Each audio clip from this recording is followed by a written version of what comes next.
যদি তুমি ছেলে হয়ে থাকো তাহলে সাবস্ক্রাইব করো, আর যদি তুমি মেয়ে হয়ে থাকো তাহলে লাইক করো, আর যদি তুমি কোনো কিছু না তাহলে তোমার কোনো কিছুই করা লাগবে না। হ্যালো গাইজ, আজকে আমরা এই চিকনা চামেলির উপরে রিয়াকশন দেব। চলো দেখি আমাদের চিকনা চামেলি কিরম কামাতে পারে।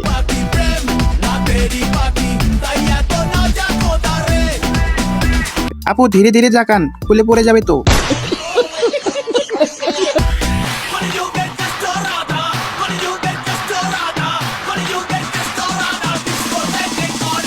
চলো গাইজ, ভিডিওতে মজা নেওয়া শেষ, এখন আমরা কমেন্টে মজা নেব। জান্নাত আপু কমেন্ট করেছে, জুতাটা কই। সাকিব ভাই কমেন্ট করেছে, আপু আপনি কারো বাজে কথায় কান না দিয়ে চালিয়ে যান, ভবিষ্যতে ব্র্যান্ডের মা জিআই হতে পারবেন। আরেকজন কমেন্ট করেছে, বিয়ের জন্য না, বাইক ঢোকা বললাম না, আপনারা কমেন্টে বলে যান।